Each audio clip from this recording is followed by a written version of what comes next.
Welcome back to another informational video about some things related to virtual learning. In this video, I'm going to walk you through the organization that the high school teachers are using to deliver instruction to our students. For this year, we have chosen to use a playlist model for blended learning.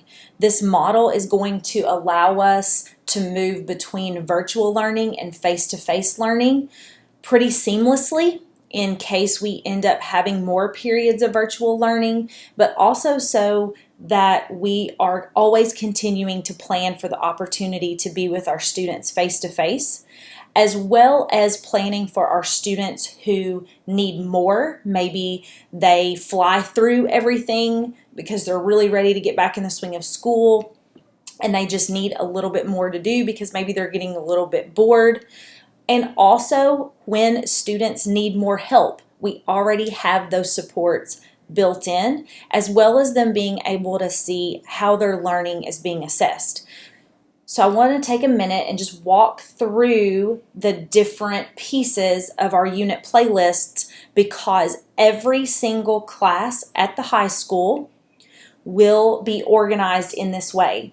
They might look a little different. For example, the one I'm going to walk you through is one for the very first things we're going to do in our swarm groups. But then this one is an example of one for a class, and you can see it looks a little different. Some might have color-coded boxes, some might be on different pieces of paper, some might have a lot of graphics and design, and then some are just going to be pretty basic. But the concept is going to be the same for every single class, and I want you to have the tools you need to be able to understand what your student is learning in a unit and how we are hoping to get them there virtually. So this is a unit playlist for the first 3 or 4 days that we're going to be spending in our small groups called Swarm, and we've even designed that in the same way so that it can be consistent. The first thing you are going to see on every playlist are the learning standards for that unit. They might be in question format, they might be in a statement format, but the standards for the entire unit for every class will be posted at the top. And then we get into the learning and the tasks for our students. We are using a table template, and we have 5 different categories. The first category is our must-dos for virtual learning. We are really trying to chunk learning into bite-sized pieces for students and really focus on what are the non-negotiables for students to meet those learning targets during virtual learning. You're going to notice right now that this next column is blacked out on a lot of playlists, and that's because we know we're not going to be doing face-to-face learning right now. But when we get back into a blended situation where most of our students are with us face-to-face and some are still virtual, you will see activities and tasks in this column as well. The next column is for students who are ready for more with certain pieces of learning, and I don't think we have any for this one, but I'll show you an example over here. You can see in this playlist that we're working through adding the I'm ready for more column. The next column is I'm getting there, please send help. We're really wanting our students to get comfortable realizing when they've met an obstacle and reaching out for help. So you will see your teachers have filled in certain things to do if you get stuck in certain sections of a unit. And then we have a column where how do we know we're learning? These are places where we're going to stop and assess what students are learning and to see if we need to go back and do any reteaching or any spiraling of what they're learning to help them get better at it. So a lot of times there will be a link here to something in Google Classroom for a student to submit. Underneath those categories, you're going to see learning targets. So this is the first learning target that goes with this unit. And so everything that's a non-negotiable to get you to that learning target is in the first column. And each activity might have a link for students to click on and see an attachment, a set of materials, or even a Google Classroom task. So in this case, they're going to be looking at a presentation about SWARM together. Another example is this link.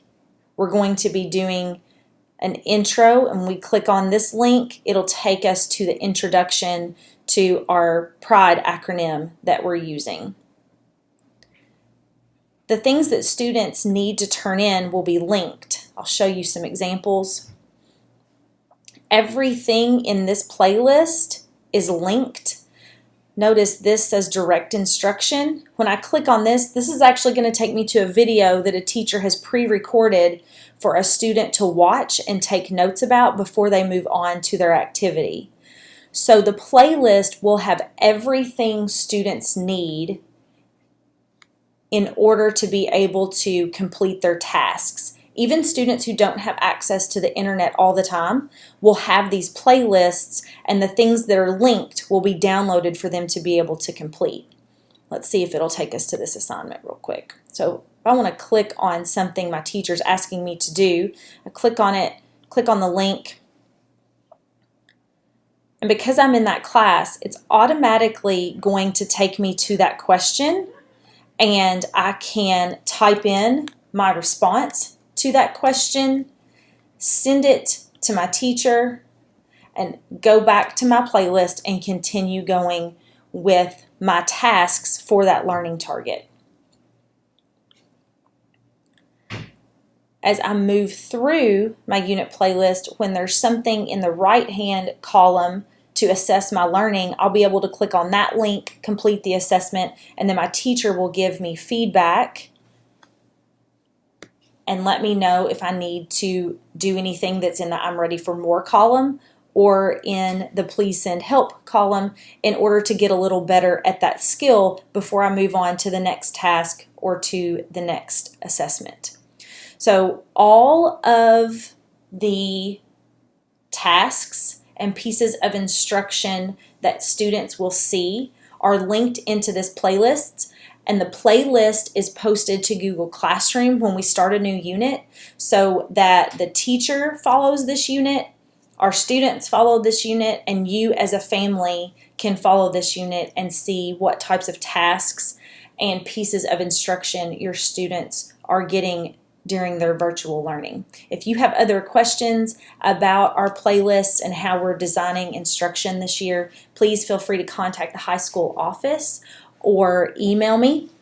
My email is ashley.gorman@hancock.kyschools.us, and we'd be happy to answer any questions and address any concerns you have about our unit playlist for this school year.